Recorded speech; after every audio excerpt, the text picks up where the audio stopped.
जनजाति क्षेत्र में वहाँ संवाद होगा और माननीय प्रधानमंत्री जी का शहडोल का दौरा भी प्रस्तावित। क्या एक सरकार ऐसा सोचती है कि लगातार अत्याचार और दमन होता रहे आदिवासी समाज के ऊपर और आदिवासी समाज वोट डाल देगा? घर की खेती है।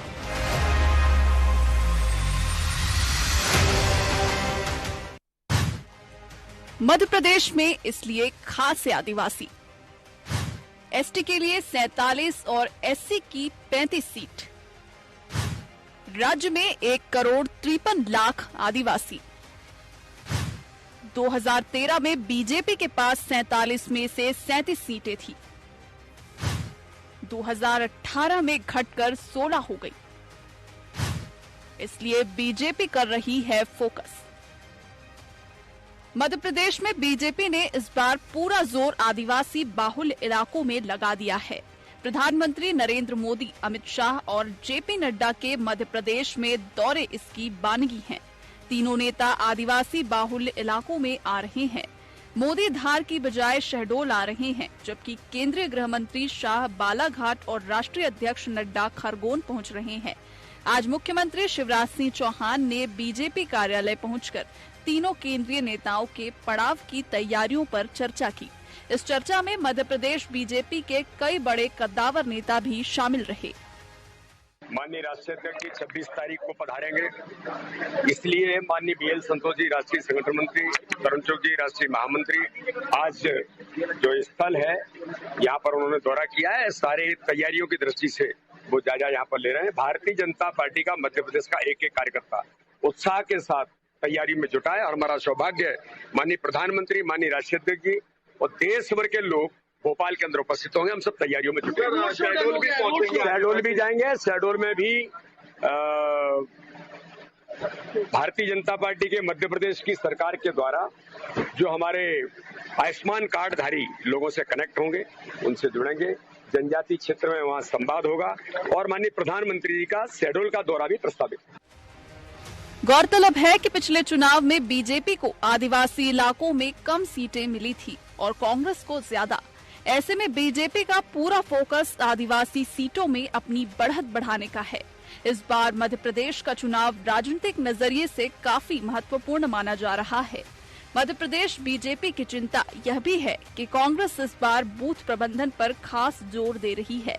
दूसरी तरफ कांग्रेस के नेता दोबारा आदिवासी सीटों पर बढ़त के साथ चुनाव जीतने का दावा भी कर रहे हैं।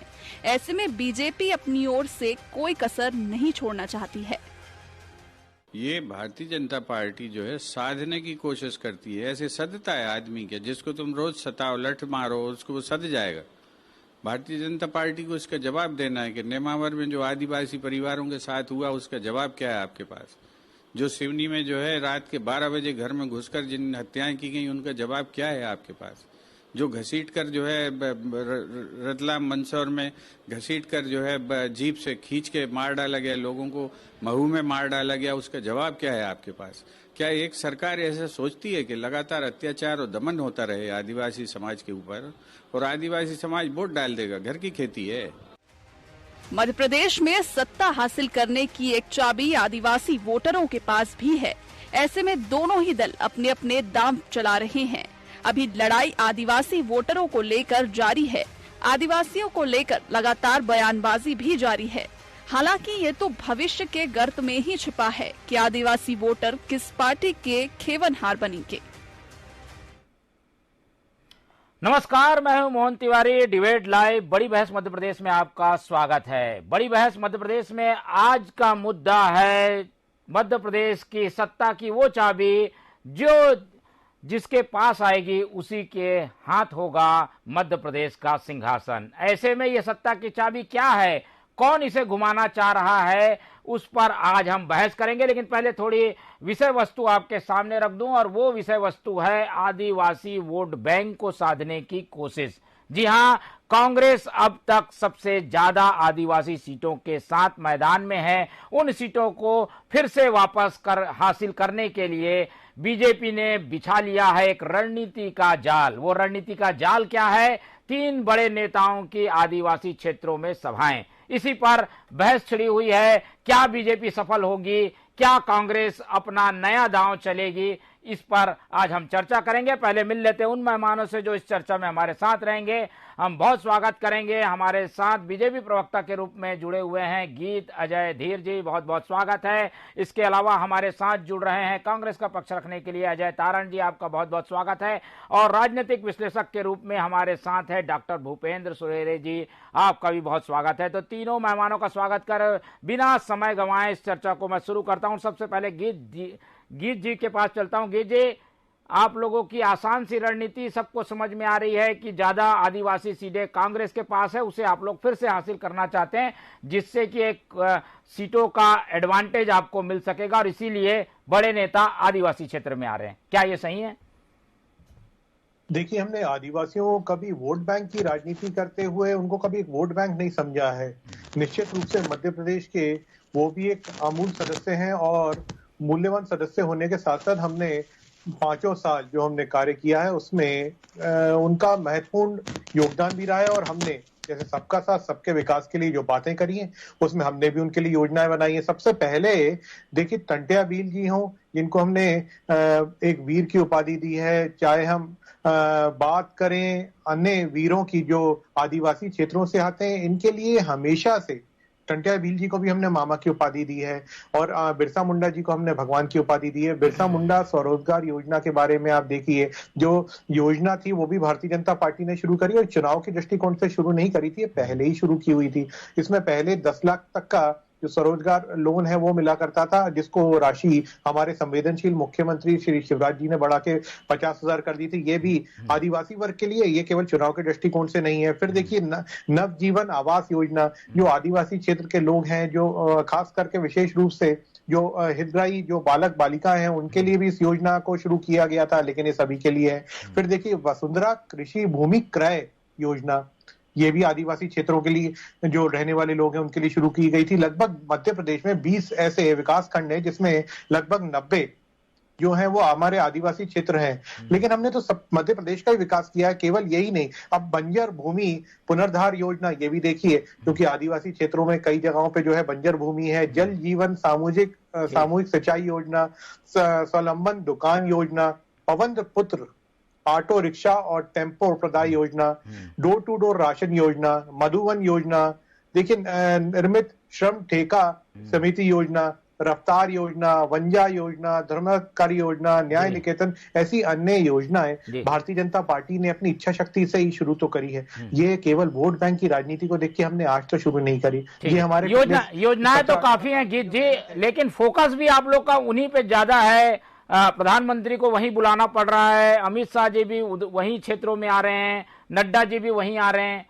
योजना काफी है, लाभ आपने दिया है, लेकिन आपको मेहनत ज्यादा करनी पड़ रही है। नहीं है, देखिए जहां पर विकास हुआ है तो विकास का ठिकरा तो जो है वो एक बड़ी बात है कि हम किसी के सहरा पहना रहे हैं और आदिवासी वर्ग जो कि पीछे रह गया था। देखिए, हम सबका जब साथ सबके विकास की बात करते हैं, ऐसे में अगर कोई वर्ग पीछे रह जाए तो क्या उसको समान दृष्टिकोण से देखते हो? उसको आगे लाने की क्या इच्छा शक्ति नहीं होनी चाहिए किसी भी व्यक्ति में? तो हमारी सरकार ने, हमारे संवेदनशील मुख्यमंत्री ने ये कर दिखाया है, तो निश्चित रूप से इसकी सराहना भी हो रही है और माननीय प्रधानमंत्री जी आ रहे हैं तो गौरव की बात है। वो मध्य प्रदेश का एक हिस्सा जहाँ पे आदिवासी रहते हैं, क्या वो अछूता रहना चाहिए? आप स्वयं बताइए मोहन जी, ठीक है, क्या गलती है? अगर माननीय प्रधानमंत्री जी आ रहे हैं तो खुशी का विषय, हर्ष का विषय। और मैं तो कांग्रेस को बोलता हूं, अगर जैसे मैंने योजनाएं गिनाई हैं, ये 10 मेरे पास करीबन 55-60 योजनाएं हैं जो हमने 17-18 साल में शुरू करी है और इनका क्रियान्वयन हो रहा है। अगर आप चाहें तो मैं डिटेल्स भी अभी गिनवा सकता हूं, लेकिन कांग्रेस मुझे एक योजना गिनवा दे भ्रष्टाचार के अलावा, जो इनके इंदिरा गांधी के समय से, राजीव गांधी के समय से लेकर के और प्रियंका गांधी से लेकर के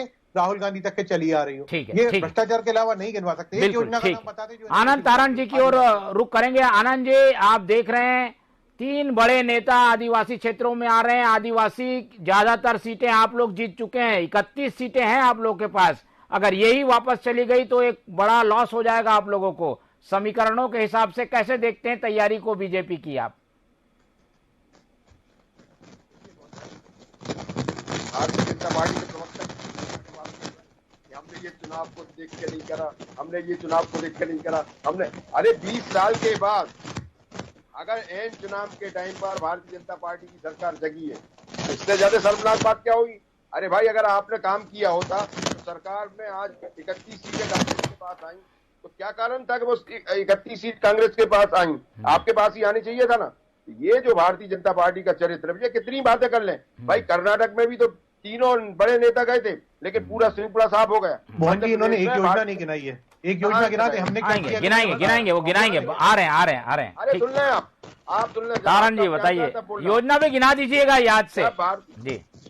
ठीक है, भारतीय जनता पार्टी की सरकार है 20 सालों से, कांग्रेस के बात ना करें। हमने तो अगर हमने आदिवासियों को, आदिवासी हैं आपने तो उनका नाम बदल के वनवासी कर दिया, इससे ज्यादा शर्मनाक बात क्या हो सकती? जो वनवासी क्षेत्र में रहने वाले सुन ले, अरे सुन ले जरा, योजना बताइए। हट जाता हूँ, आप शांत रहे, मेरे को बोल लेते हैं। जो रोते हैं वो ये बताते हैं। आप एक योजना बता दीजिए, मैं तो चुप हो जाऊंगा। मैं तो योजना का एक नाम बता दें, आपकी इंदिरा गांधी से लेकर के राहुल गांधी तक एक योजना का नाम बता दें। चिंता नहीं कर रहे, अगर आप हितकारी हैं तो एक योजना का नाम बता दीजिए। कांग्रेस की सरकार सिर्फ एक योजना, साहब मैं 55-60 गिनता रहा हूँ, आप एक योजना बताइए। आपके कमलनाथ ने क्या किया, देखिए मैं कल बताता हूँ। मोहन जी, ये एक योजना का नाम नहीं बता पा रहे, मैं चाहूंगा कीजिए, आएंगे, आपकी बारी आएगी। तारण जी को अपनी बात रख लेने दीजिए, पहले टर्न में अपनी बात रख लें सब, उसके बाद हम डिबेट में जाएंगे। पहले टर्न में अपनी बात रखने दीजिए। तारण जी चलिए बोलिए आप जल्दी, समय आज के बाद इस तरह के प्रवक्ताओं को ना बिठाने ज्यादा अच्छा है, नहीं तो मैं नहीं बैठूंगा। चलिए आप अनुभवी हैं, सीनियर लीडर हैं।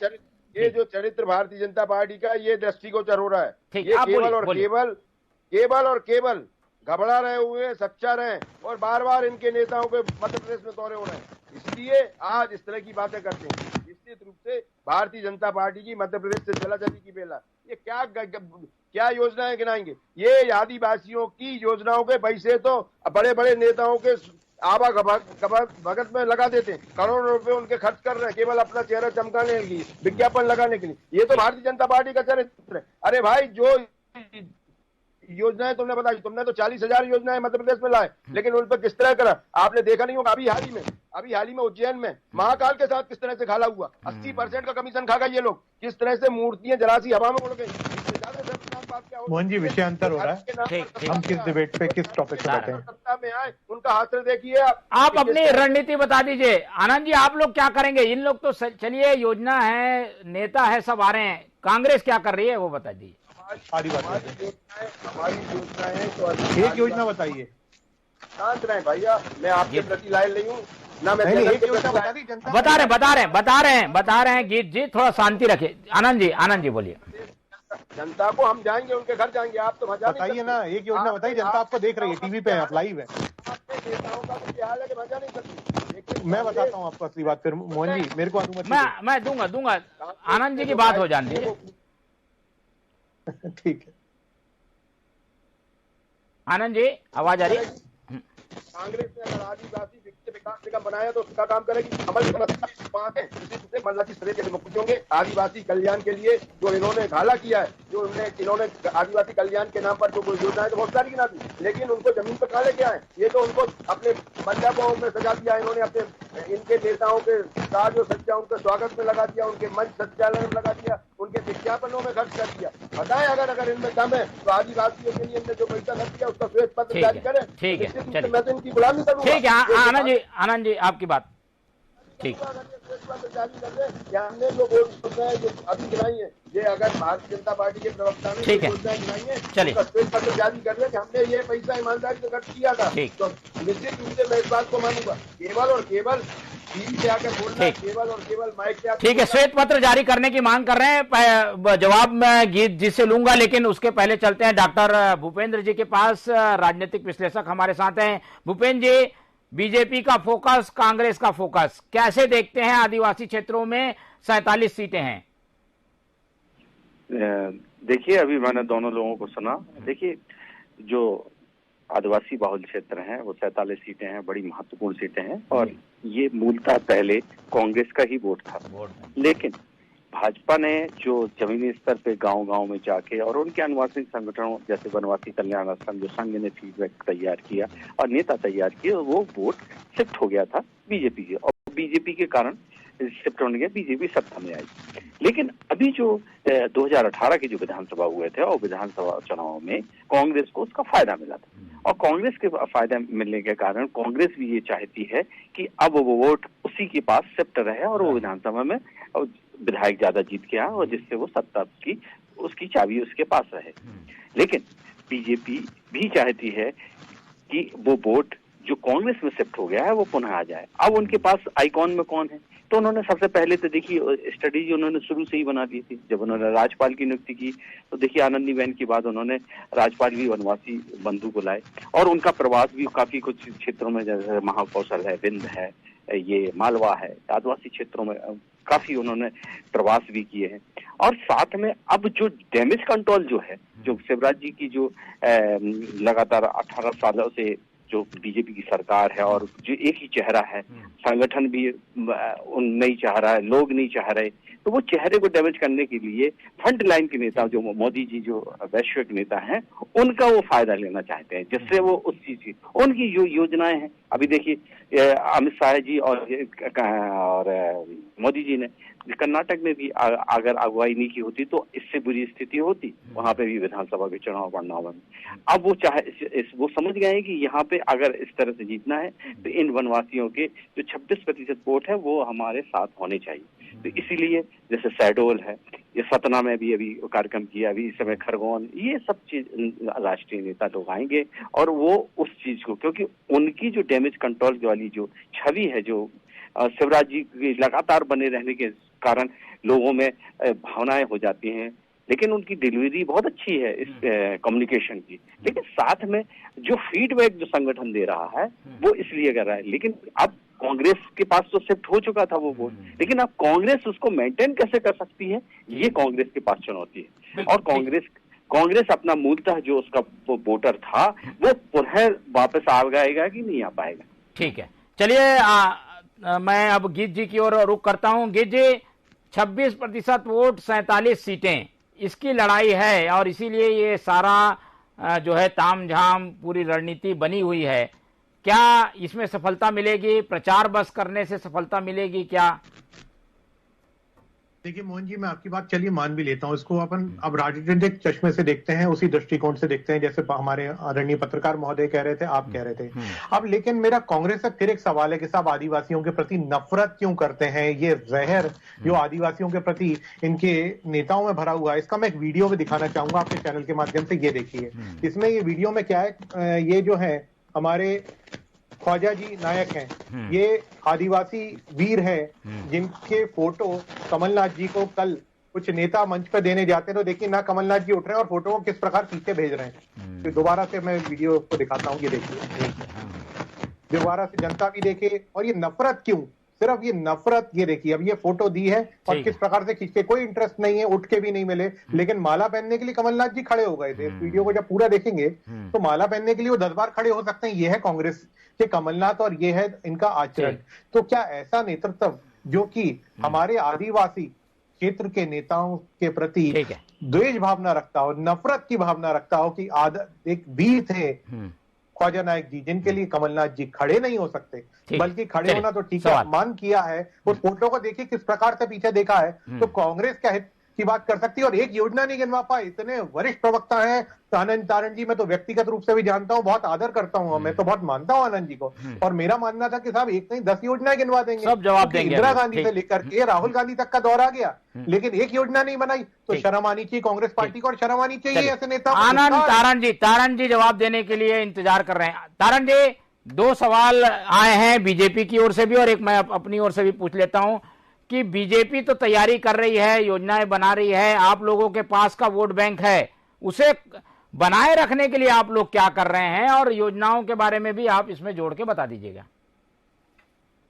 देखिए मोहन जी, योजनाएं तो हम जब श्वेत पत्र जारी करेंगे, जब हमारा घोषणा पत्र जारी करेंगे, जब हमारा वचन पत्र जारी करेंगे, उसमें सब आ जाएगा। और हम इनके प्रति कोई लाइन नहीं है कि हम इन्हें बताएं। दूसरा ये है, इससे ज्यादा शर्मनाक बात क्या होगी कि अगर कमलनाथ जी ने कोई बिल, उन्होंने किसकी इसी बात लेके आ गए कि कमलनाथ जी ने पीछे वाला फोटो को एक वीर, एक शहीद, चलिए ये इस तरीके की कोशिशें होंगी। इतनी नफरत क्यों आनंद जी, इतनी नफरत क्यों, बताइए ना, इतनी नफरत क्यों कमलनाथ जी के प्रति? कमलनाथ जी ने एक आदिवासी आनंद जी ऐसे डीप फ्रेम करने की कोशिशें होंगी, तो छोड़िए। सरकार शांत रहो हजरत, नफरत क्यों साहब, इतनी नफरत आदिवासियों के साथ केवल एक ही बात साहब, वापस इतनी नफरत क्यों साहब, इतनी नफरत। मैं अगर आप मैं सवाल कर रहा हूँ ना गीत जी मैंने सवाल कर लिया है, जवाब दे दीजिए। बैठूंगा मैं, चलिए बोलिए। मैं आपके साथ स्पष्ट चेतावनी दे रहा हूँ आपको, अगर आप बीच में बोलेंगे आपके साथ कभी नहीं बैठूंगा। चलिए अरे ये मंच है, अपनी बात रखिए, इस मंच में अपनी बात रखिए, विवाद न करिए। आपकी पार्टी समाप्ति की ओर है साहब, ये मान लीजिए आप बैठे ना बैठे, आपकी पार्टी समाप्त होने वाली है। ये आप स्वयं आपके नेता हो। जब आनंद जी समय ऐसे बर्बाद करने की एक रणनीति रहती है ये, आप लोग अपनी बात रखिए, पार्टी की बात रखिए जी। एक बात बताइए मोहन भाई जी, या आगे से इस तरह के लोगों को न बिठा लें। चलिए आप आपकी पार्टी को और आप इग्नोर करके आगे बढ़िए, आप अपनी बात रखिए। चलिए गीत जी थोड़ा शांति रहिए। गीत जी अपनी बात तो रखने दीजिए उन्हें, पक्ष अभी उनका मौका है, उनको बोलने दीजिए। आनंद जी को बोलने दीजिए, आपको पूरा मौका दिया है ना जी। आनंद जी देखो भैया, मोहन भाई अगर इस तरह के प्रवक्ताओं को बुलाओ तो मेरे को आज की बात मत बुलाना। चलिए ये तरीका सही नहीं। जब बीजेपी का प्रवक्ता बोल रहा था मैं शांति से सुन रहा, वो हमारी तारीफ भी कर रहा था, बुराई भी कर रहा था, मैं सुन रहा था। इनमें अगर इतनी क्षमता नहीं है तो क्या फायदा, विपक्ष को अगर सुनना नहीं चाहिए। चलिए आप बोलिए, आपकी तारीफ कर रहे हैं वो तो उसके जाने शर्मनाक बात क्या होगी। कमलनाथ जी ने जो काम किया है वो एक ऐसा काम किया है कि जो पूरे हिंदुस्तान में याद किया जाता रहेगा आदिवासियों के लिए। उन्होंने आदिवासियों के लिए वित्त विकास निगम बनाया है, ये एक सबसे बड़ा उनके लिए काम। और भारतीय जनता पार्टी ने केवल आदिवासियों के पैसे का दुरुपयोग किया है, केवल और केवल वरिष्ठ नेताओं को यहाँ पर बुलाया, वित्त विकास निगम बनाया है। चलिए जी अब आप बोल रहे थे एक योजना नहीं बताई, योजना बता दी उन्होंने। वित्त विकास निगम के जरिए सहायता दी गई है आदिवासियों को। तब कितने लोगों को सहायता दी गई ये तो बता नहीं पा रहे। मोहन जी सबसे महत्वपूर्ण बात यह है कि देश के प्रधानमंत्री को बुलाना, आदिवासियों को सम्मान करवाना इनको इतना बुरा लग रहा है। अरे हमने एक भी रुपया आदिवासियों के क्षेत्र से इस कार्यक्रम पे खर्चा नहीं किया। देखिए जन भागीदारी से कार्यक्रम करवा रहे सरकार। एक और मैं बात साफ कर रहा हूँ, नहीं ये तो सरकारी कार्यक्रम सुनिएगा, मैं बिल्कुल सब लोगों को एक सेकंड, अगर माननीय प्रधानमंत्री किसी वर्ग के लिए आ रहे हैं तो कांग्रेस के पेट में इतना दर्द क्यों? इंदिरा गांधी को आप कभी लेके आए थे, राजीव गांधी को आप कभी लेके आए थे? अरे साहब उनकी छोड़ो, आप अपने कमलनाथ को लेके आओ ना, आपके कमलनाथ को आपके अपमान कर रहे हैं। चलिए ऐसे में बहस लंबी चलती रहेगी, समय की कमी है इसलिए ज्यादा हम चर्चा नहीं कर पाएंगे। गीत जी हमारे साथ जुड़े, आपका बहुत बहुत धन्यवाद। आनंद जी हमारे साथ जुड़े, उनका भी बहुत धन्यवाद। और डॉक्टर भूपेंद्र जी हमारे साथ थे, उनका धन्यवाद। तो तीनों मेहमानों का धन्यवाद कर इस चर्चा को आज हम यहीं खत्म करेंगे। लेकिन आदिवासी वोट बैंक और आदिवासियों को अपने खेमे में करने की कोशिशें हजारों होंगी, दोनों पक्ष अपनी अपनी कोशिशें करेंगे, लेकिन कौन ज्यादा सफल होगा ये फैसला देगी जनता 2023 के चुनाव के दौरान।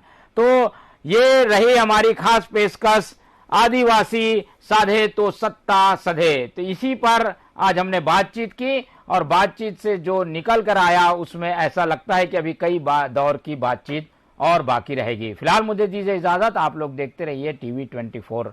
नमस्कार।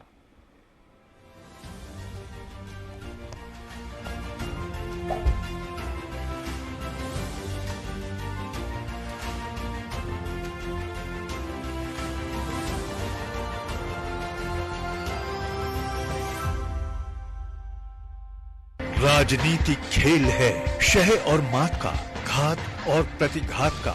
राजनीति के खेल में कौन है राजा, कौन है प्यादा, कहां टूटी है